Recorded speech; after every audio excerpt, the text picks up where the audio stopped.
thoughts, opinions, and general overall shades thrown on High at 9 News are those of the individual speakers and not those of High at 9 News, its audience, or its advertisers. The statements made do not constitute medical, legal, or financial advice, and for advice tailored to your specific situation, please consult with a licensed professional. Welcome to the High at 9 News Hour, where you will hear from cannabis industry experts and professionals from around the country talk about important topics while shining light on global issues and discussing cannabis as it relates to politics, regulation and reform, data and technology, science, research and medicine, family and parenting, art, celebrities and entertainment, fitness, sports, mental health and wellness, and plant-based medicines and entheogenics. Together, we are building a stronger community, fighting the stigma and creating change. With your host, Jason Beck, joined by special industry expert correspondents from around the country, and daily antics brought to you by cannabis. Coming to you live every Monday through Friday at 9 a.m. Pacific time and high noon on the East Coast. And thank you all for getting high at 9 with us.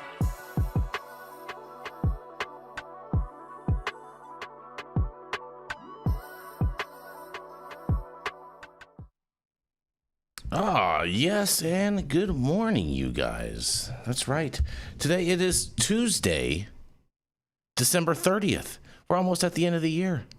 And today is just like that. Yeah. Today is National Bicarbonate of Soda Day.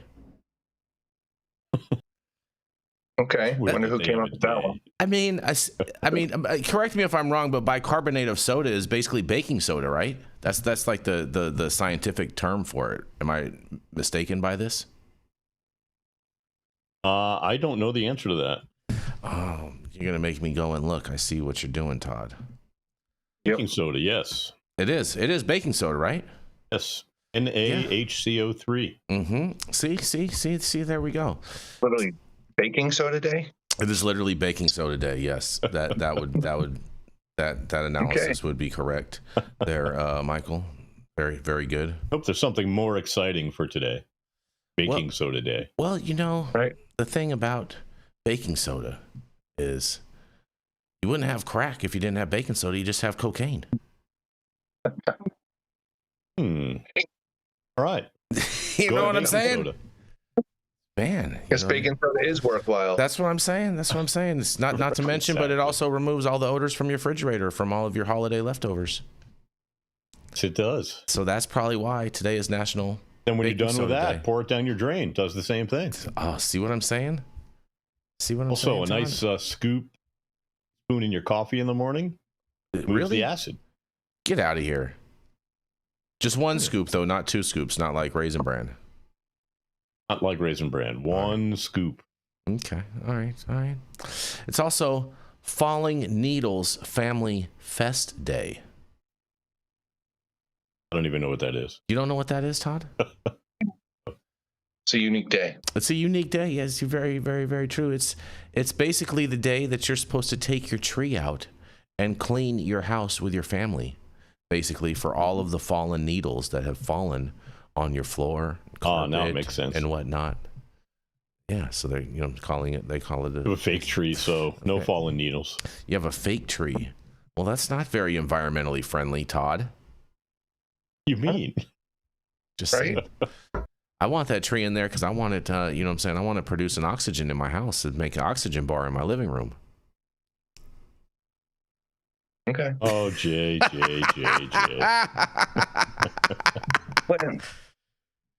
Oh, arguments for the sake of arguments. I'm pretty good at that. I can, I always find something that can sound reasonable. Oh, I don't know about that. To at least him. Hey, you know what? That's right. Hey, whatever. Well, Todd, this is be your favorite day though today of the year. You know why? Because it's also National Bacon Day. Bacon Day, nice. Yes. What is like with a C-O-N? No, or bacon. K-I-N-G. Baking. B-A-C-O-N. Bacon. Oh, very nice. Like strips of bacon on the frying pan, on the griddle. What is better than bacon? That's what I'm saying. The only thing better than bacon is bacon that is drenched in pure Vermont maple syrup. Oh, Oh, it's $1 million so good. bacon. Good idea. Oh, so good. So good. It's the best. It's truly the best. And thank you all for joining us and getting high at 9 with us. It's also high noon on the East Coast. And please remember to like, share, and subscribe to us on all social media platforms. You can look up above and down below to see exactly where we live on the internet. And we are live every Monday through Friday on YouTube, Rumble, Twitch, X, Instagram, Facebook, Kick, as well as on our very own website, www.highat9news.com. So welcome to everyone joining us from any one of those platforms. And Liz could not be with us today. I guess her internet went out. There's having some type of storm in New Jersey. So we want to wish safety and everything for everybody that's affected by these storms going on in New Jersey today. And we are going to kick it off with Mr. Michael Minardi because he has to depart a little early today from us because he's got some big things cooking out there in the great red state of Florida. But that's right. We're going to roll right into Mr. Michael Minardi at law. He's a lawyer with the Minardi Law Firm out in the great red state of Florida who's been practicing law for over the last 20 years, helping patients, advocates, and businesses navigate the complex waters and tide pools that present themselves in the industry. It is none other than Mr. Michael Minardi. Good morning to everyone. Yeah. Good morning to everyone on the West Coast, and happy high noon to everyone on the East Coast. Yeah. Especially those in New Jersey, if you're in the cold, start smoking because you don't want to go outside. No, baby, it's cold outside. Oh, yeah. So today, Psychedelic Tuesday, Israel's study of psychedelic use for treating PTSD could expand trauma care. As we know, Israel has already been one of the forefronts of cannabis. Israelis are grappling with rising trauma symptoms in the wake of prolonged war, while mental health services remain stretched far beyond capacity. Since October 7th, about 3 million adults in Israel experience anxiety, depression, or symptoms of PTSD. That's 3 million people. That's an insane amount. Israelis are grappling with rising trauma in the wake of prolonged war, while multi-health services are stretched. Against the backdrop, a new study launching in Israel hopes to test an unconventional approach that could help close the treatment gap by combining the psychoactive drug MDMA with group therapy. It's the first I've heard of this group therapy situation with regards to psychedelics. Where's the rest of my article? They're just going to start group therapy? Yes, they are. I gotta go down and read more. Oh, okay. All right. Okay. The study will examine benefits of MDMA-assisted psychotherapy in group settings to increase the number of people who can be treated while enhancing the effectiveness of the drug.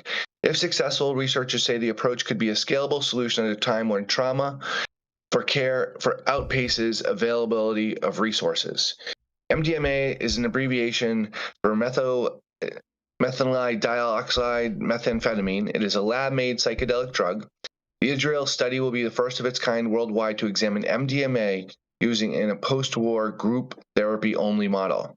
In the last 7 years, there was research evidence that the advantage of psychotherapy combined with MDMA for post-traumatic stress, explained Ula Gura, an Israel venture capitalist and serial tech entrepreneur who joined the MAPS Israel team, and together with founder Darren Sarvarti, initiated the MDMA group study in the United States. Several clinical trials have been published in peer-reviewed journals, although MDMA is not yet approved. Guru said when he and the other guy saw the results of these studies, they knew they had to launch a group study as soon as possible. When they began examining existing protocols, however, they encountered a significant obstacle. There were not enough trained therapists to administer MDMA-assisted therapy to provide individual therapy. As a result, they developed an idea of using group therapy so that it's effective, the process could be scaled. Instead of 2 therapists treating 1 person, which is the current MDMA research protocol in the new study, we're doing 2 therapists treating a group of 8 people. So it's a factor of 4. Hopefully we can prove that it's working and scale it. The co-founder of the Multidisciplinary Association for Psychedelic Studies in Israel said it took nearly 2 years to get the study off the ground. The trial is being conducted in partnership with Sheba Medical Center.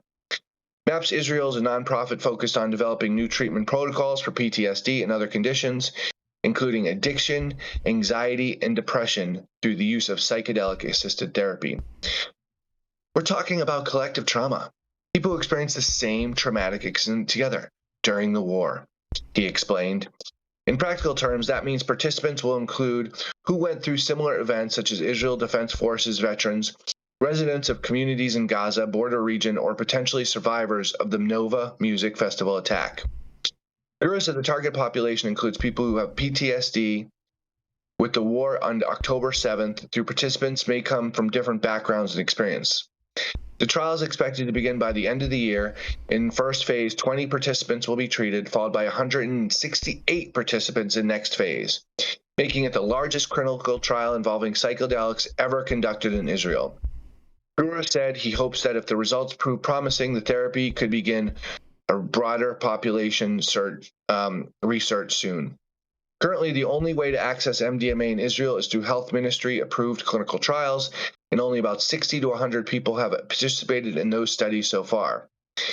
Tavarsi said MAPS is initiating additional research to examine if psychedelic-assisted therapy can be safe and efficient. If MAPS, Israel intends to continue developing the field so treatments will be accessible to those in need. He noted that psychedelics have been used in traditional medicines for thousands of years. In recent decades, multiple studies have demonstrated their safety and efficacy, but more data is needed, and regulatory approval has been slow to come. To date, only Australia offers proved the prescribing of MDMA for medical use, specifically for treatment-resistant PTSD in 2023. Australia relied on data and what the people wanted, and to how to help the people. In the U.S., there's a big debate about whether it's the right time to approve MDMA or not.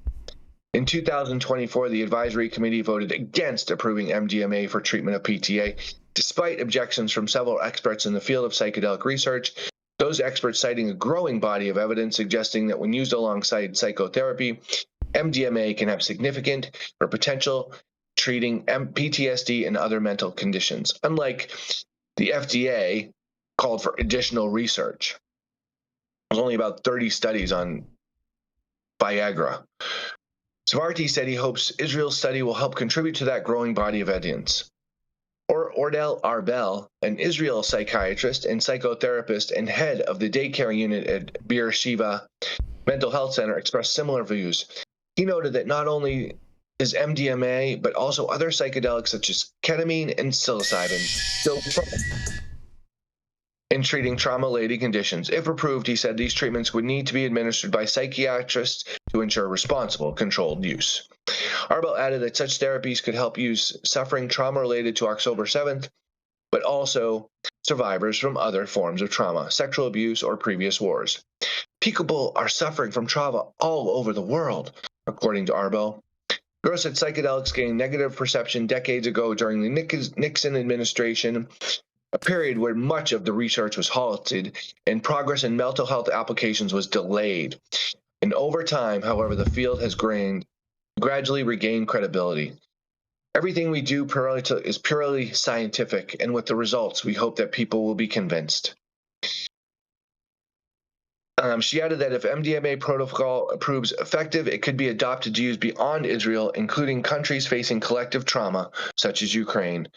We'd really like to model to work collective trauma that we can duplicate, not only in Israel for Israel's, but around the world, she said. So I think this is great. Another study as, God, I can't forget his name, Meshulam, pulled all the research for cannabis out of Israel. Hopefully we can get some additional studies to help push the things that are going on throughout this country, to help our veterans, to help people with trauma.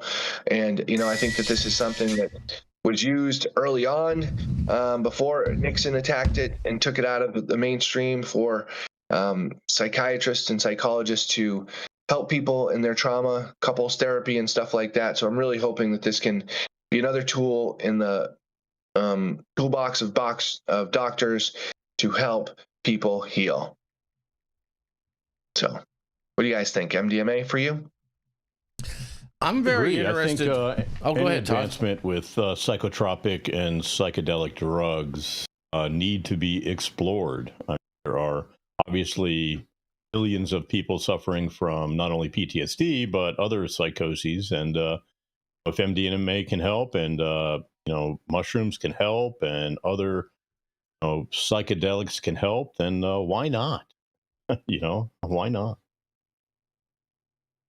right? Yeah, and it's interesting. Even though they found the safety of it in the veterans trials, and even though they found it, I believed it helped over 60% of the people in those trials. It was amazing that the FDA decided to deny it, considering all the other drugs that they have approved that have so much more dangerous side effects. Yeah, it's typical, protocol from FDA. The FDA doesn't really test anything, right? They look at your research, make sure your research is done correctly, right? So, the fact that they have approved opiates, and caused this mass epidemic of addiction, and then don't approve a psychedelic sounds like politics to me. I'm interested in this whole group therapy model. Because they're talking about psychedelics and MDMA, and are they going to be allowing these two substances to be consumed at the same time during the group therapy? And I'm really wondering if they're going to include glow sticks as part of the therapy. Right. That's what veterans with PTSD are looking for. Glow sticks. I used to go to a lot of raves, Todd, like in the heyday of the rave scene. You know what I mean? And glow sticks were a big thing. Veterans loved glow sticks over there at the raves. They were a very popular thing. And as someone who's kind of held veterans retreats with our nonprofit organization, I think it's going to be a great impact on people, because in ours we did some group conversations and things like that with them, sharing stories from their time, good and bad, and then kind of talking to it. But through that process, a lot of people met each other, and so they kind of had another battle buddy that they could call if they were having depression or anxiety, and it brought people closer to have that other outlet for someone to, if they're having that traumatic experience. We did a 22 breath exercise. So if you're having that traumatic experience, having those negative thoughts, get into your 22 breaths, and then, call a friend for some assistance. And it seems to, have done very well with the veterans that have went through the program. Really? According to Jason, you just give them a glow stick, and that makes them feel good too. Well, you got to give them some MDMA first, Todd. You know what I'm saying? Then you introduce the glow stick after the therapy is going. You know what I mean? About like 30 minutes in. Forget about those 22 breaths. MDMA and a fucking glow stick. I'm very interested in this 22 breaths. Are they doing that? Is there really some science behind 22 breaths, or are they doing that because like the whole 22 veteran suicide type of thing and trying to just mimic it off of that? Yeah. So our Marine veteran, Pablo, he kind of set up sort of the little program, and that's why he did it. Got the 22 breaths. Okay, because there's a whole like push-up challenge, do 22 push-ups a day, you know what I'm saying, for all the veterans that commit suicide every day and things like that. So I was just wondering, but I think, hey, like I said, I'm here for anything that helps veterans, ease their trauma, ease back into acclimate within societal confounds and whatnot. And so I'm all for that. And I do think that Israel is probably a perfect place, better than anywhere, to do this type of a test study. It's unfortunate, but there's been wars happening over there for a long time, and a lot of people suffer, and not just the veterans that have to fight in those wars, but also the citizens that have to reside there. Yep. The veterans' families also. Yeah. They suffer a lot too. Then that's not about enough. But see, all those would be considered citizens, Todd. Just so you know, they're all lumped up in that. Okay, thanks for clearing that up. Anytime. I'm always happy to help and offer any type of clarity. I know it can get foggy over there sometimes in Vegas. Your charm. Yeah.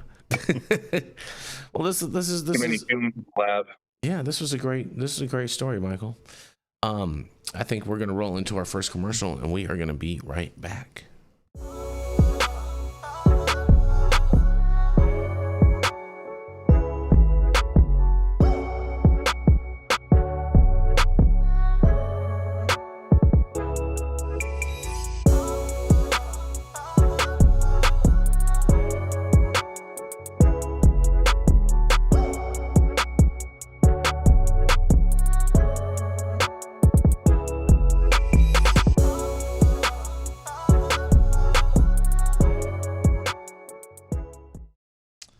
All right, and we're back, and this first story is to placate Todd, because we couldn't have, I do have a couple good stories, I think, overall, but this one is definitely special for Todd, because it's going to give Todd all kinds of things to talk about and get him all on a whole tirade and everything at the beginning of the show. Are you ready, Todd? Ready, buddy. All right, because Idaho senators, look, he's getting triggered already, urged President Trump to reverse course on marijuana policy change. That's right. Idaho's U.S. senators have sounded the alarm with President Donald J. Trump over his recent decision to relax federal marijuana restrictions.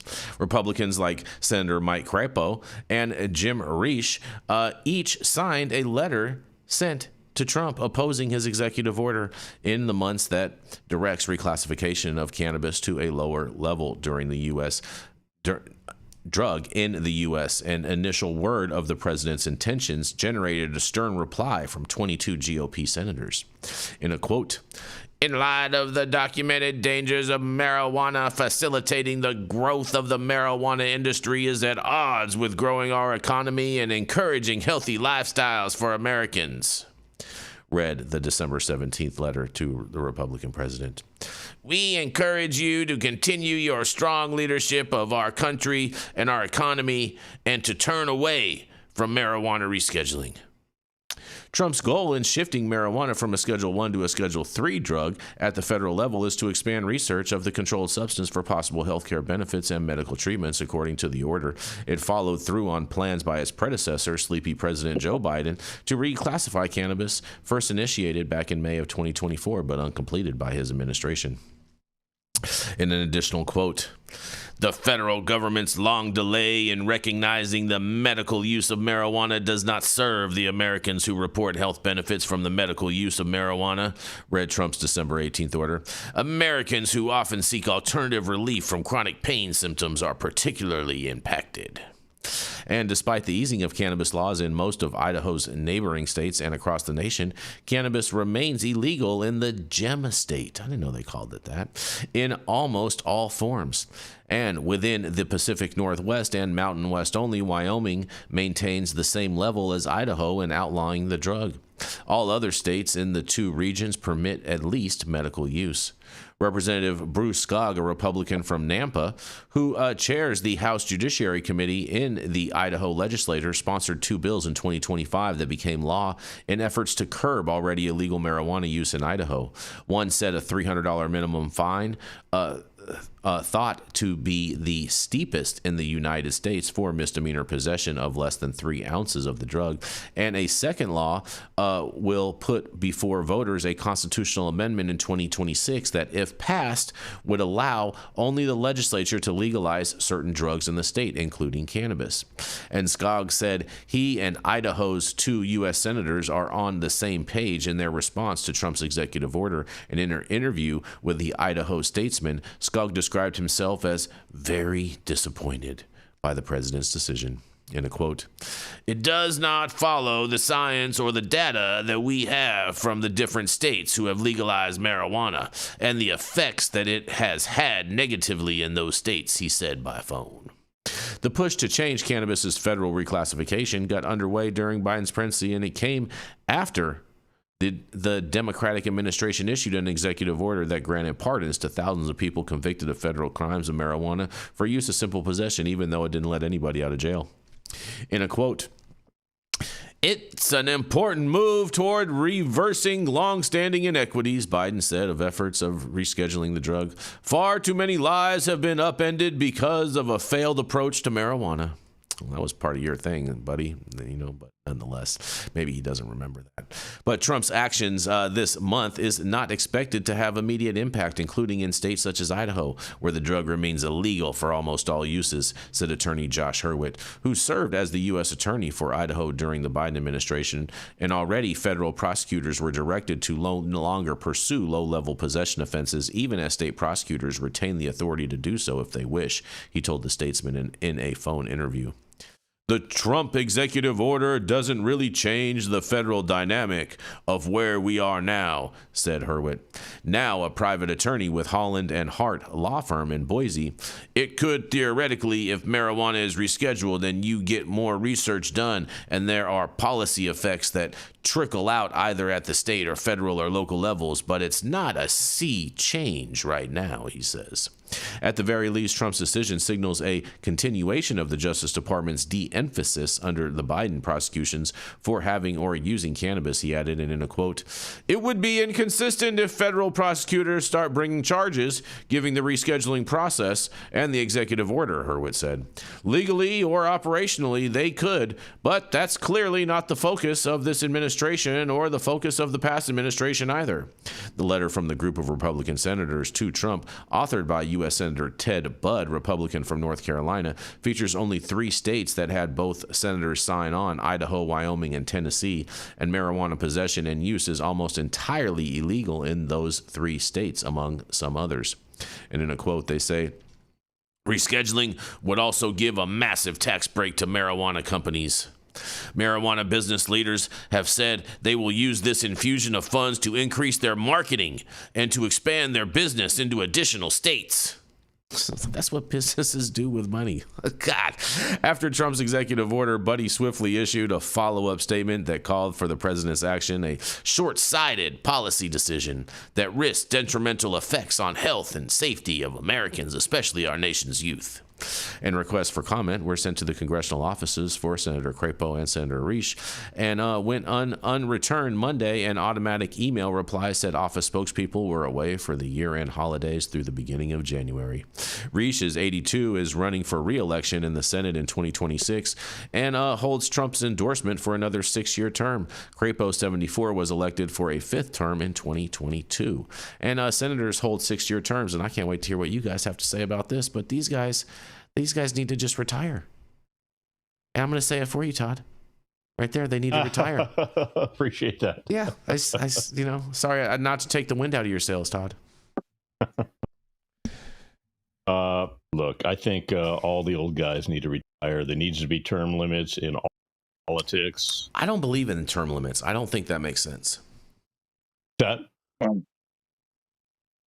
Not for I don't believe in term limits for politicians on the federal level. really, you think they should be a politician forever? I have no problem with that. I don't have a problem with that, and let me kind of explain to you why I don't have a problem with that. Because maybe after my analysis, you'll understand a little bit clearer. But the reality of it is this: is how members of Congress receive chairmanships in different committees, and ideally you want your congressperson to hold one of these types of chairmanships is done through 2 things. One, fundraising, determine on how much you raise for that overall party, whether that be the senatorial committees or the congressional committees, meaning, like, for example, in the Republican Party, you have the RSC, which is the Republican Senate Committee, and then in the House side, you have the NRCC, which is the National Republican Congressional Committee. And so based off of how much you raise for those entities on top of your seniority is how you get these chairmanships. And that is how you direct policy over and decide what is going to go and be able to have votes on the floor and whatnot. And so if you set term limits, who's going to end up being these chairmen? It's going to be a free for all. We're not going to get anything done in Congress. It's going to be a total crapshoot. No way, not a chance. Nothing is being done in Congress anyway, with all of your. There's tons of stuff being done. There's tons of stuff being done. Tons of stuff being done every day. Not tons of stuff getting done every day. I disagree. So tell me what's getting done every day. Give me 3 things. 3 things that are getting done every day. Inflation is dropping.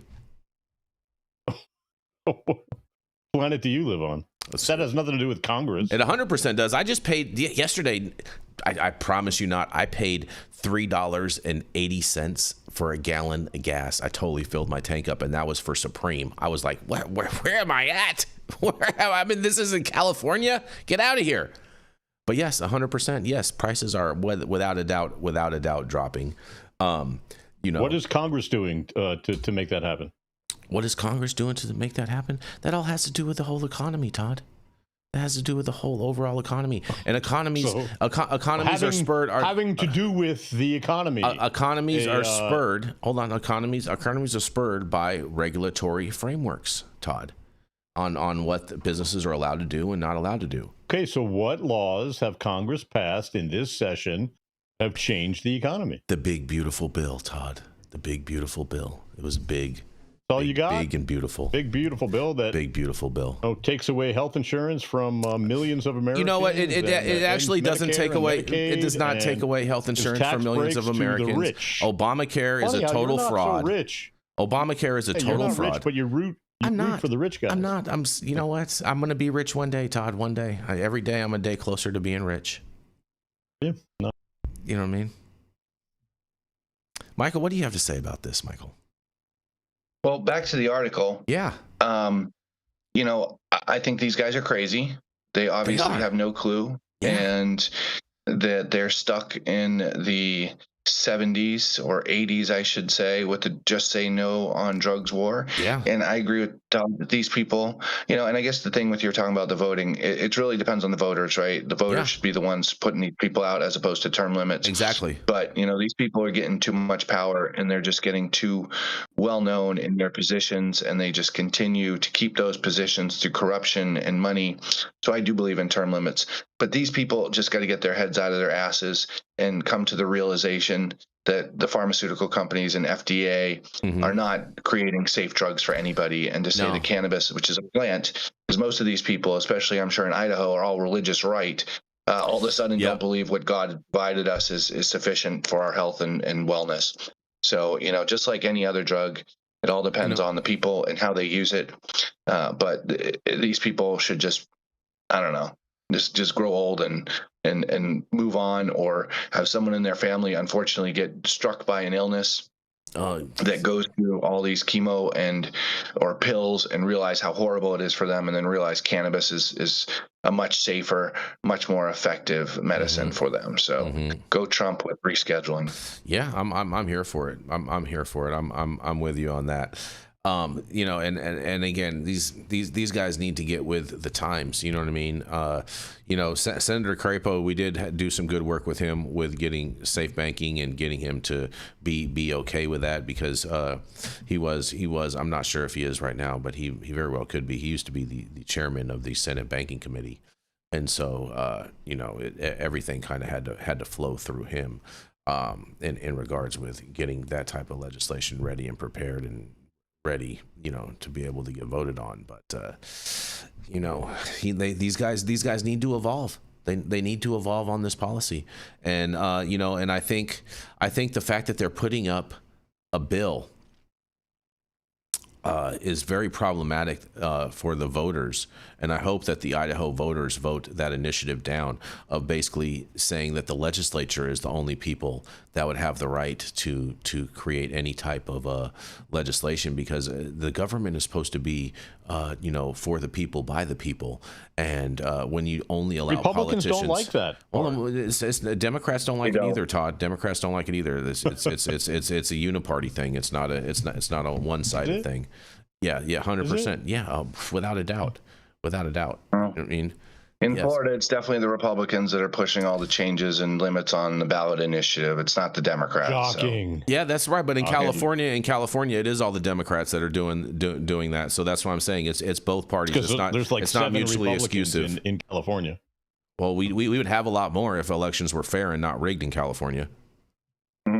I can assure you not of like that. Texas. I can assure you not of like that. Texas. It's worse. It's worse than Texas here. It's worse than Texas There's here. no such thing as worse than Texas. 100%.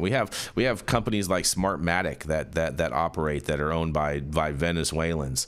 Okay, and so that's total fraud going on within our elections here in California. And don't get me started on all that, Todd.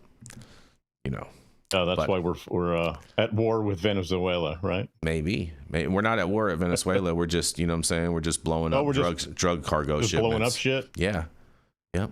Which actually is the reason he's able to do it, is because of a Democratic senator, Mr. Chuck Schumer.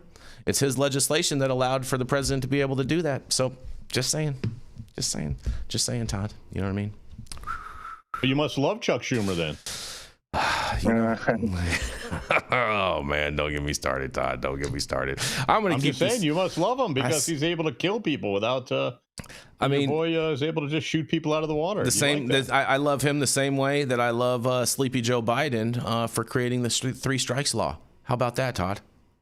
How about that? That's about how much. There's nobody sleepier than your boy Trump.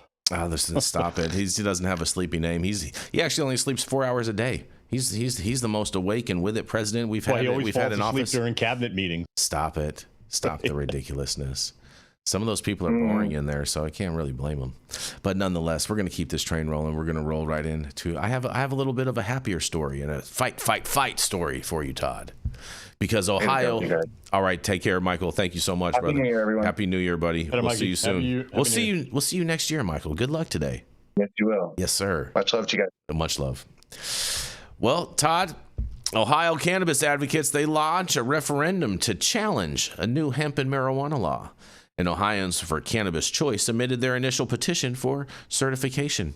Cannabis advocates are pushing back against the new Ohio law that bans intoxicating hemp products from being sold outside dispensaries and makes changes to Ohio's adult use cannabis regulations. Ohioans for Cannabis Choice is working to put a referendum on a future ballot to block the measure from taking effect. Governor Mark DeWine signed Senate Bill 56 into law on December 19th and effectively prohibiting the sale of intoxicating hemp products at retailers other than dispensaries. And the legislation also makes changes to Ohio's adult use cannabis law, including prohibiting people from buying cannabis in another state and bringing it into Ohio and limiting home cultivation to 6 plants. DeWine also vetoed a provision in the bill that would have allowed THC beverages to be sold until the end of the next year, and those drinks will now be banned as of mid-March. And Michael Kalpis, who started Pilot Canning in Columbus in June of 2024, said his company produces and cans beverages including water, tea, soda, and THC seltzers for in-state and out-of-state businesses, and THC beverages make up about 15% of his business overall. And while Kappas said he has always supported regulating the drinks, he believes the new law goes too far. Governor Mark DeWine signed Senate Bill 56 into law on December 19th, effectively prohibiting the sale of intoxicating hemp products at retailers and other than dispensaries, and the legislation also makes changes to Ohio's adult use cannabis law, including prohibiting people from buying cannabis in another state and bringing it into Ohio and limiting home cultivation to 6 plants. DeWine also vetoed the provision in the bill that would have allowed THC beverage to be sold until the end of next year, and those drinks will now be banned as of mid-March. Oh, why did that repeat? I apologize, you guys. And while Kappas has said he always has supported regulating the drinks, he believes the new law goes too far, and if the petition is certified, Ohioans for Cannabis Choice will need to collect and submit about 250,000 valid voter signatures from 44 of Ohio's 88 counties to the Secretary of State by mid-March to get the referendum on the November 2026 ballot. That number represents 6% of the vote in the most recent gubernatorial election. In a quote, they say, "We believe voters will say no to government overreach, no to closing 6,000 small businesses and pink-slipping thousands of workers across the state, and no to once again recriminalizing hemp as marijuana," Willard said. The Ohio Healthy Alternatives Association released a statement Monday supporting the ballot referendum and says, "We are confident that Ohio voters will stand in support of local businesses and their right to provide safe and regulated hemp products," a spokesman said. And at the bill signing, DeWine said federal law only allows THC beverage sales through November. And in a quote, he says, "I think it will bring about more confusion. It seemed to me we should have uniformity in this area." The Ohio Cannabis Coalition, or OCAN, represents Ohio's licensed marijuana cultivators, processors, and retailers, and it supports Senate Bill 56. And in a quote, they say, "With Governor DeWine's signature on Senate Bill 56, Ohio is demonstrating leadership as one of the first states in the nation to act following the closure of the Farm Bill loophole," Executive Director David Bowling said in a statement. "By closing the unregulated, dangerous, intoxicating hemp market, this law reflects a clear commitment to public safety and reinforces Ohio's responsible, well-regulated cannabis market." And Kappas said he hopes the referendum effort succeeds, but noted uncertainty remains in the beverage industry. And in a quote says, "It's really hard to see into the future and plan accordingly because we put a lot of infrastructure and such in order to support making these beverages," he said. Well, I mean, it's only 15% of your business, buddy. But nonetheless, 15% could be a big part. And we did get a super chat in from Joe Mackey who says, "Ohio, the place you can get you can't get a true 3.5, and he is so right because they only sell tenths in Ohio. And Todd, what do you have to say about this? I think that the ability for people to buy hemp infused intoxicants needs to be sold at dispensaries. Really? I do believe that. I don't think you should be able to get this stuff at smoke shops. So I don't mind the law at all. But Todd, doesn't that makes a lot of confusion? Because they operate at two totally different tax rates. Oh, it's almost like you have to have two stores within a store. I'm just saying, change the tax laws then. But if a customer is buying an intoxicant, it needs to be regulated, it needs to be tested, and it needs to be sold in a regulated place. But Todd, alcohol is an intoxicant. No, that's how the spice epidemic happened, because all these smoke shops were selling all this bullshit. Well, I don't think that's how necessarily the spice epidemic happened. It happened because there wasn't enough cannabis shops out there providing people with cannabis options, and so that they were left with that because people just want to get high. That now there are, right? So exactly, if you're going to get high, you should buy the stuff at a dispensary. As a dispensary owner, you should agree with me. I don't agree with that. I don't necessarily agree with that. I think that they're two totally different products. But they're not. People are buying hemp infused products to get high. People buy cannabis to get high. It's literally the same plant. It's manipulated differently. The only way, and should be treated the same. The only way that I could get behind supporting something like that, Todd, is if zoning laws throughout each of these states reflected similar to liquor store licensing models, to where you can't have these cities and whatnot that can create bans and not allow these stores to operate and service their communities. Because what happens is you get all of these different municipalities that say, oh, you know what, we're not going to allow for this type of commerce within our community. And then that is what basically fuels the illicit market. And so I'm all for the direct to consumer market. I think that's the smartest way to go for any of these companies, personally. But no dispensary, just the growers and the producers should sell.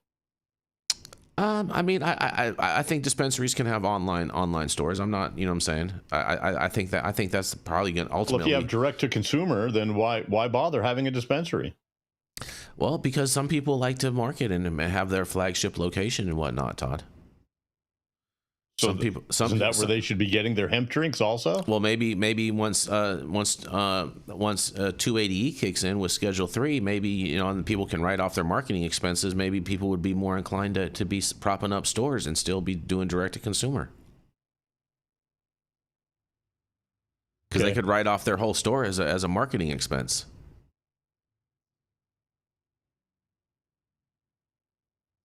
Yeah, okay. And Brian Dombrowski in the chat, he says, there are states that don't have medical or adult use programs, and stop that nonsense, Todd. Support our veterans or leave our country.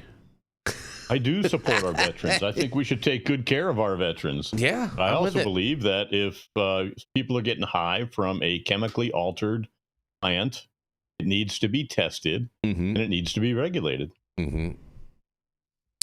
This is the thing is that they're all tested and they're all regulated, though, Todd.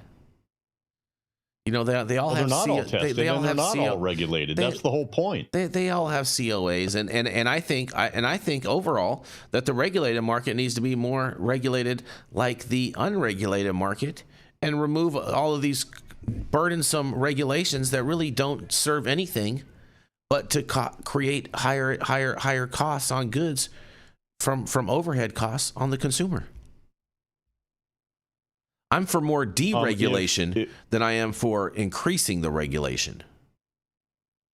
No, I agree with deregulation also. Okay. However, because we're not deregulated, because cannabis will always be regulated, I think hemp needs to be regulated like weed instead of weed being regulated like. No, I think weed needs to get regulated like hemp. It's all one plant. It's all the same definition in the Controlled Substances Act. It's not a bad idea, but it's not going to happen. There's too many right-wing religious freaks that want to protect kids. So they can save them and rape them. Whoa, and not get them high. Easy there. Well, Todd. I'm just saying. Well, Todd, I think it's more of a problem of Democratic leadership and Democrats wanting to overtax everything to pay for their fraudulent daycare facilities. Oh, is that what it is? Yeah, 100%. 100%. You know what I mean? Oh yeah, 100%. Yeah. 100%. Mm-hmm. Without a doubt. Well, that was fun, Todd. That was a fun little discussion. On that, we're going to roll into our next commercial, and we are going to be right back. I just ordered the summertime strawberry salad when added steak on top here at Anna's. Make sure you do the same thing too next time you're in downtown Long Beach. Come on down and check out Anna's joint on the 400 block of Pine Street. They have amazing selection of beers, foods, and when you come down here to Anna's, you can even challenge me to a game of shuffleboard if you want to lose.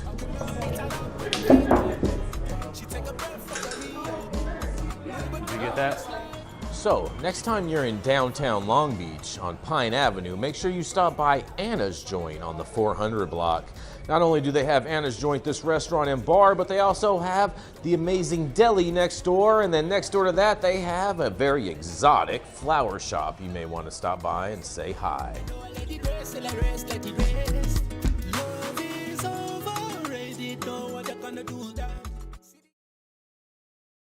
Oh, yeah. Stop whatever you're doing. Make sure you smash that like button. I know we'll appreciate it. You'll appreciate it. And YouTube will appreciate it. Also, make sure you subscribe to the channel if you're not subscribed already. And all of the articles that we cover on today's show, you can read directly on our website, www.high9news.com. And please make sure that you are following us on X and Rumble, because YouTube can be an unstable platform from time to time. And hopefully, we hope to always be here. But at the same time, if we're ever not, you can always find us there. The Control Tower from Highly Educated has perfected the dab. Utilizing the concept of thin film evaporation, you can waste none of it and taste all of it. The micro texture of the SE pillar increases nucleation at elevated temperatures. And with the tower propelling at 2,600 RPMs, it's certainly the most efficient dab experience to date. The Control Tower from Highly Educated. Yes, and we are back, and we are going to roll right into the golden voice in Las Vegas, the Silver State himself, Mr. Todd Denkin. Todd has been a C-level executive in the cannabis and hemp industry since 2009, and he has successfully launched 2 publicly traded cannabis companies. In 2009, Phototron Holdings, and in 2014, Digipath Labs, the #1 cannabis testing lab in all of the Silver State of Nevada. And Todd now also hosts Becoming the King of Pot on YouTube and on other streaming platforms. It is none other Becoming the King of Pot himself, Mr. Todd Denkin. And the crowd goes wild. And we do have new Becoming the King of Pot merch. I see that. That's a nice shirt. Nice. Look at that. Look at that. Yeah. Go and get some. We'll have to check out our merch also. But yeah, check out the podcast, Becoming the King of Pot. Thanks for that, Jason. Always, buddy. Hello, everybody. Happy New Year, everyone. And I hope everybody had a good Christmas. My story is a continuation story. I've been covering Virginia over the last several months.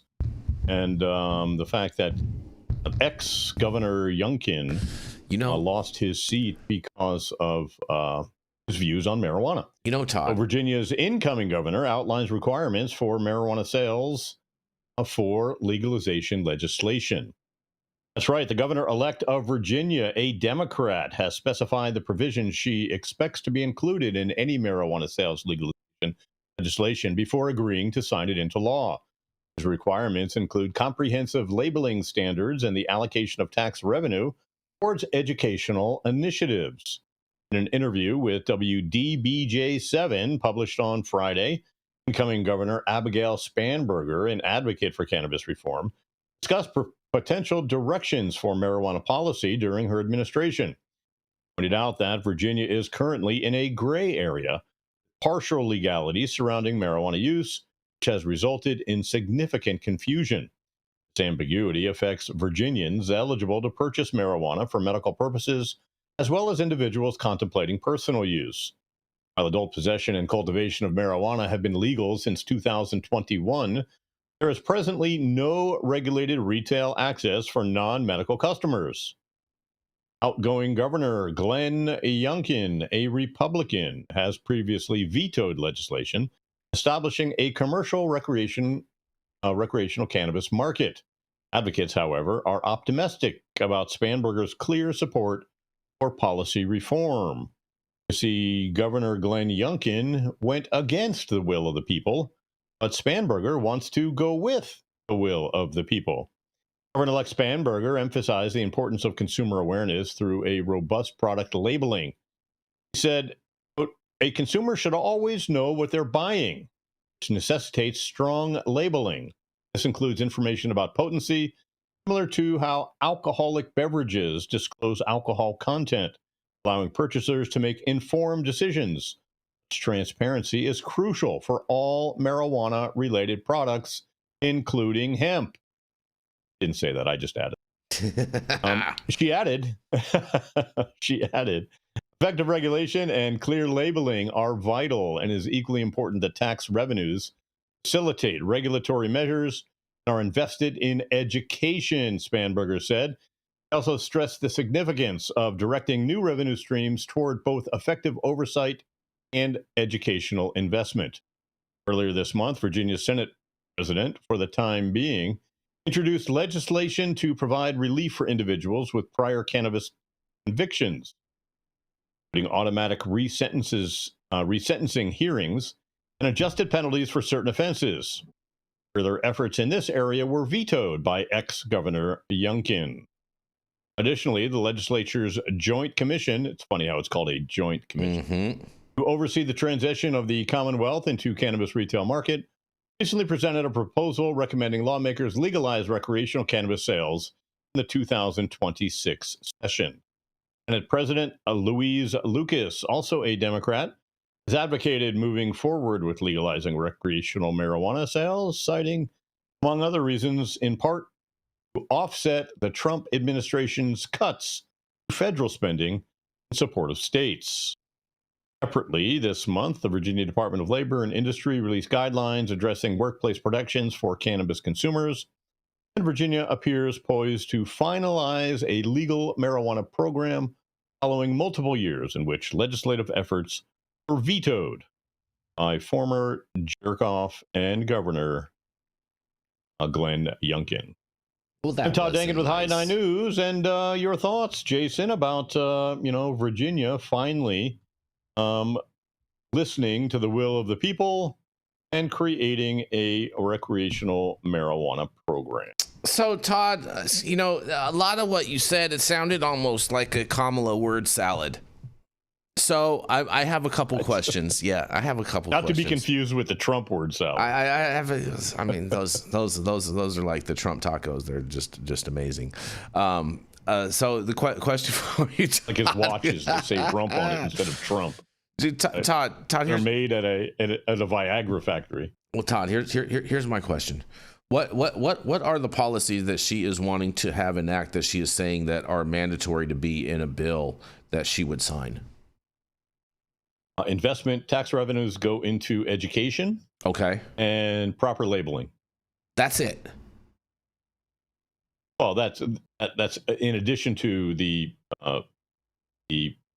rules that have already been made, but that's her big sticking point is proper labeling, and making sure that the money goes to education. Interesting. So the money's going to go to education, so it's going to go to the schools. So it sounds like it could possibly, because I do believe that they consider daycare schools. Possibly we could have a whole new Minnesota 2.0 daycare epidemic. with the cannabis tax dollars in Virginia. Yeah, that's what it must be. Yeah, that's what it's going to be. It's a fake Minnesota crisis. Right? That's not a fake crisis at all, Todd. It's a real thing. It's a real serious. Is it? Yeah, 100%. Yeah, okay. I mean, what's the crisis exactly? The money embezzling that are taxpayer dollars that aren't going to what it's supposed to go to. Where are they going? So we don't know where they're going, Todd. They're going to probably to terrorist organizations, I would guess. Oh, yeah, that's where they're going. That's what Minnesota's all about, supporting terrorist organizations. I mean, that's you know what I mean? Just saying. Yeah, why didn't your boy at Doge find all that waste? Well, because Doge doesn't exist anymore. Oh, it was all a big fraud. No, it was all fake. Oh, Trump's in the Epstein files. Oh, you're so funny. You're so ridiculous sometimes. You're so ridiculous sometimes. But no, the distraction to his name being on the flight logs, to distraction to the fact that our president is a pedophile. He's not a pedophile. All of the news is coming out now, and it's all coming out. And what do you have to say? Hold on a second. Because somebody of something, it's an admission of guilt. Hold on a second, Tom. I'm a little confused because you're throwing out a lot of vaguities and a lot of assumptive type of rhetoric. Hey, look, hold on. Let me finish, Todd. Let me finish. I let you speak, and you know what I'm saying, spew all the craziness that you want. You know what I'm saying. But my question is this: you know, my good buddy Matt Gaetz was just recently vindicated. Was he? Yeah. I'm going to send you the video so you can watch it and check it out. But yeah, he was 100% vindicated. Was he vindicated, or was he pardoned by the Orange Clown? No, 100% vindicated. It proved this journalist found all the receipts to show how he was being extorted, and it was nothing more than a total extortion plot.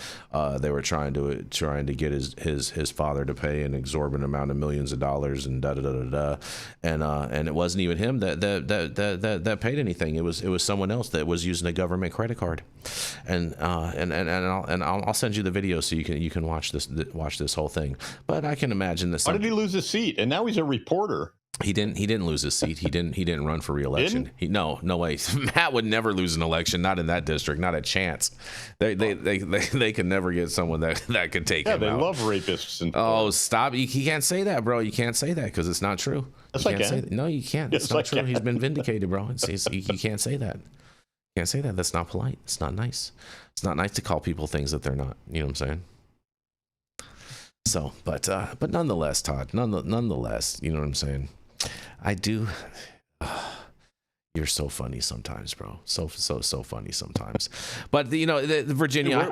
Where's the vindicated? Where is the Matt Gaetz vindication article? Because I'm gonna send it to you. I'm gonna text it to you. Well, I googled it, and if it's that big a deal, it should be everywhere. No. Well, you know what, bro? No, because the people that were trying to blackmail him probably paying to suppress this type of information. So no. Oh, so here's what happened. So I'm gonna send the Justice Department did not file criminal charges.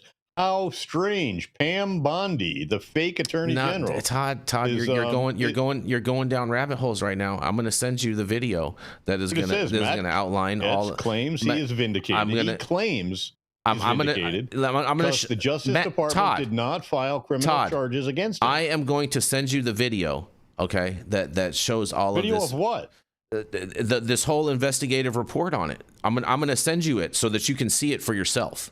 That's what I'm saying. Okay, well, the House Ethics Committee, which conducted its own separate investigation, found substantial evidence that he violated House rules, federal state laws, and that has all been debunked. That has all been debunked. Drug use and having sexual encounters with a 17-year-old in 2007. That's all fake violated news. Florida's statutory rape law. That's all fake news, bro. It's all fake not news. Fake news. It's 100% fake news. It is. You're fake news. No, I'm the realest news ever.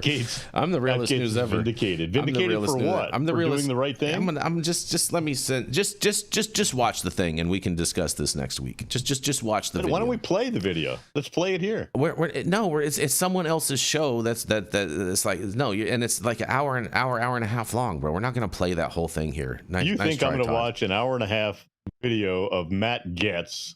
I just saying he's innocent. He's 100% innocent, and it's not Matt saying that he's innocent. It's other people showing what was done to him. So you're not watching Matt Gaetz say that he's innocent. Whatever Beavis says, I do not believe. Of course, because you live in your echo chamber and want to stay there, and you don't want any truth to come inside. You don't want the light. Speaking of which, in regards back to Virginia though, Todd, back to Virginia. Did she mention what she wants on the labeling, or just that she wants labeling standards? Because it's just that's very vague. It says similar to alcohol, including potency, so people know what they're buying. Yeah, but that's already done in everywhere. So like, I don't understand why that's such a big thing. Well, apparently it wasn't in the legislation when Youngkin was there, so I guess they're adding it in. Interesting. All right, well, on that, we're going to roll into our final commercial, and we are going to be right back.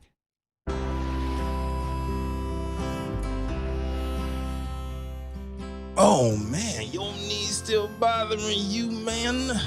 Yeah, my left one, you know? But I'll tell you what, I've been using this new CBD cream, and it works like a miracle. CBDs? I done heard about them CBDs. I was out there on them Twitters the other day, and I heard they get you high as a kite. Well, not this stuff. This stuff is tested. Every batch, all the way through, pharmaceutical grade, and in a GMP certified facility. So you know you're not going to have to worry about flying high. GMP certified? I might have to try some of this out. Where I'm even find this? You go directly to aimhighhemp.com and they will ship it to your door right away. Test it. It's not a name, it's a promise. But I just sent you the video. I just texted you the video with all the receipts there. You know what I'm saying? So okay. I hope you check it out, Todd. Hope you check it out. But so I do have Liz's story, and I'm not going to read the whole thing, but we're gonna go into it for a little bit, and then I have a really happy story to end the show on, Todd. Overall, all right, are you ready? Shocking. All right, I know it's hard to find happy stories in cannabis. I get it, I understand, but and they say federal health programs will cover up to $500 worth of CBD for certain patients by April. Trump official Dr. Oz says. Todd, can you believe that? Look at that.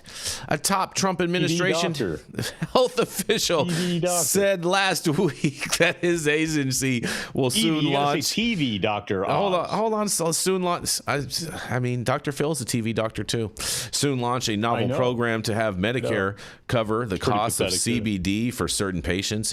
But while the administration has not yet released specific details about the initiative's rollout, one cannabis company says it's partnering with the government on the effort. Effort has since shed some light on what to expect.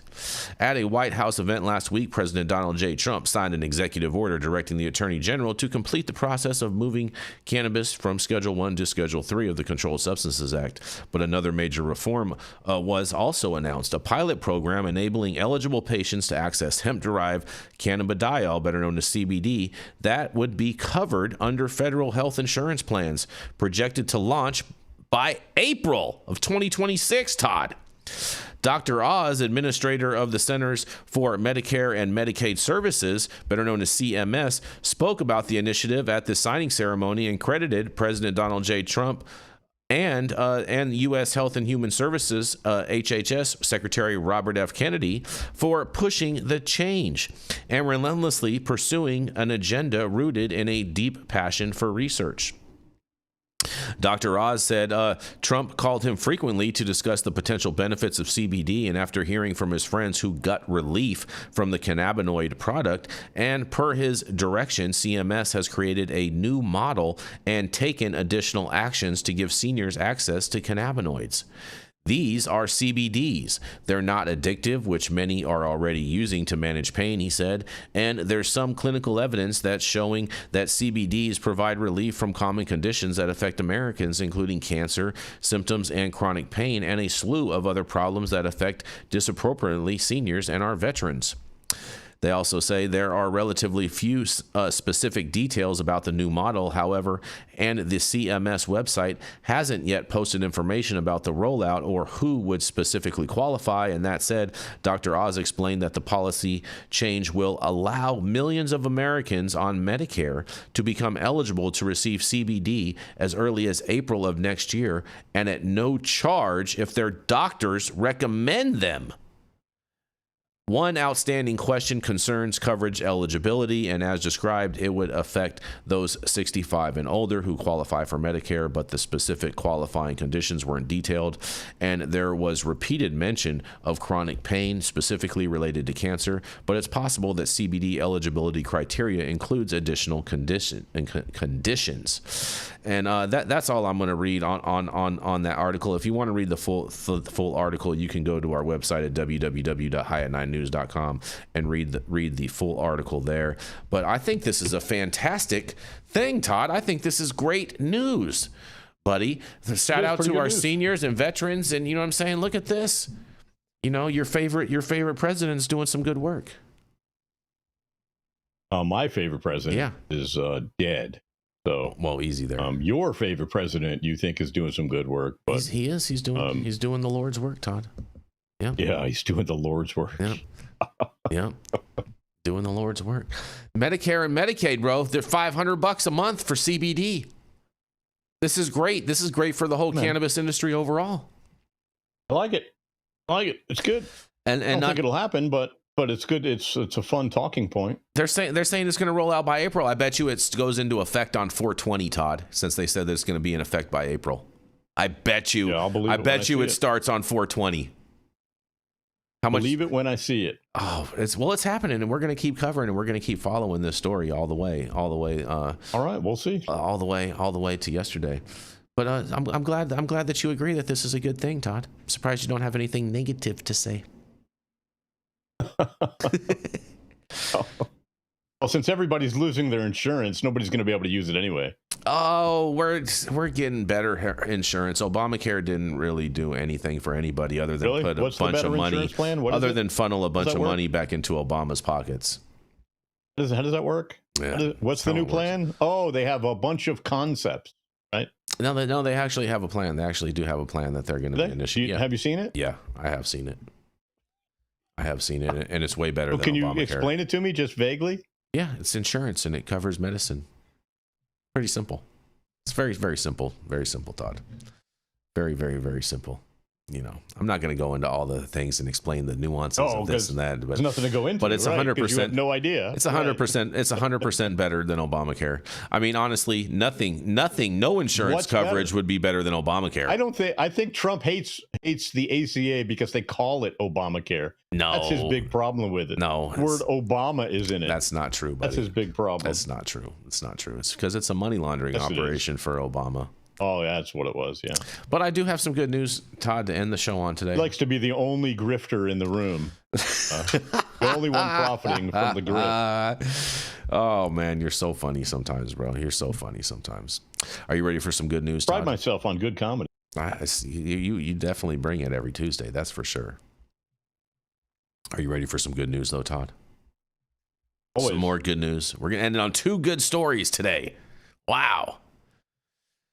A Tennessee lawmaker proposes a Freedom to Farm Act to allow home marijuana cultivation, Todd. A Tennessee lawmaker says residents should be able to grow cannabis at home as the state's 2026 legislative session approaches. State Representative Antonio Parkinson released his legislative agenda for the upcoming 2026 session, which includes a bill that would allow Tennesseans to grow cannabis. And he is naming it the Freedom to Farm Act. What a great name for a bill. If passed, the legislation would allow one adult in each household to grow 15 marijuana plants on their property. In a quote, 5 adult plants, 5 intermediate plants, and 5 budding plants so they can continue to have the supply of marijuana that they need personally, whenever it is for medical purposes or whatever, said Parkinson, who represents Tennessee's District 98. Parkinson said he wants people to access what they need without taxes added, like in other states that have legalized cannabis to some extent. And in a quote, and for them to be able to grow it and supply themselves and not dependent on our healthcare system and not dependent on government or anyone else, and to keep government and our tax system out of their business. Parkinson said, I like this guy. This guy sounds great. He should run for Congress. The legislation would still make it illegal to sell and distribute marijuana, but legal to possess marijuana that individuals have grown themselves. I love how they're going to be able to tell the difference between that right there. Parkinson said the legislation would be strict. Those who choose to grow marijuana will need certified cards, and seeds will only be bought at a state co-op. And they say, if you are caught violating any rules, you will be prosecuted criminally and you will never be able to take part in this opportunity again, Parkinson said. Well, that's a little harsh. Parkinson's announcement comes after President Donald J. Trump's ordered marijuana to be reclassified from a Schedule 1 to a Schedule 3 drug, and the process for the change is still underway. And the timeline for when the change will be final could take months. Yeah, but he said that it's going to happen in January, so this article is a little wrong. But in a quote, they say, so I expect pushback, but I also look at the timing of things, and my colleagues tend to follow the lead of the President Trump. And with him lowering the class of marijuana, then maybe they will follow his lead and be on board with this, Parkinson said. He added that his legislation will be significant for people suffering from various illnesses. And in a final quote, I am not a marijuana smoker, but I do know there is some medical benefits to those individuals who suffer from debilitating diseases, medical issues, PTSD, Parkinson said. Well, I think this is great news, bro. They're about to have some home grow going on in Tennessee, and they don't even have a program in place other than hemp. What do you got to say about that, Todd? Look at this. Shout out to the home growers. I think Tennessee should be legal. Tennessee touches, they say that half of the country, 50% of the country, is within 500 miles of Tennessee. Really? So it borders 11 states, and it really is the heart of the country. So legalization in Tennessee, I think, just makes sense. Wow. Big country music place, obviously, but the people obviously want it. You got to give the people what they want. Give the people what they want. Give them weed for the people all the time, Todd. Give them what they want. I'm with you. Right. I'm with you. I think it's a little weird that they're like five baby plants, 5 growing plants, and 5 budding plants. That's not realistic. He needs to understand the science of growing and the seasons and whatnot. But it's a good start. 15 plants. It's a good start. 15 plants. It's a great start for a prohibitionist marketplace state. That's a great state. That's a great start. Yeah. Agree. Hold on. Do we just agree, Todd? I agree. Do we just agree? We just agree. Are we ending the show on agreement, Todd? Yeah. It really must be the end of the world, Todd. It really must be. Must be. Brian Dombrowski in the chat. Beginning. Brian Dombrowski in the chat. He says home grow is not federally illegal. It's just unprotected from hostile state interpretation. The farm bill just needs to be clarified. True that. And that will ultimately be the October surprise, is the clarification of the farm bill 2026 coming to a legislative desk near you. I can't wait. It's going to be great. That's going to be how we deschedule cannabis, Todd. It's going to be so great. All right. Good luck with that. All right. It's going to be great. You're going to have to smoke some you have to put some orange peels into your weed just because the orange man did it. Freshen it up. You know what I mean? Because I know your weed gets dried out fast out there in Nevada. Thought you'd think that was funny, Todd. Oh, well. There we go. And thank you all for joining us and getting high at 9 with us every Monday through Friday at 9 a.m. Pacific and high noon on the East Coast. And big shout out to our audience and supporters for tuning in daily and listening to the insanity that is the developing cannabis industry. Huge thank you to Catalyst Cannabis for helping us keep the lights on, and thank you to our correspondents for being absolutely amazing. Thank you to Cannabis Sativa L for giving us a reason to do this every day, and thank you to Cloud Media Partners Elias and Gabriel. They're somewhere in the metaverse. And thank you all for tuning in and getting high at 9 with us. We are America's #1 daily cannabis news show. patented and trademarked. Happy New Year, everybody. Happy New Year!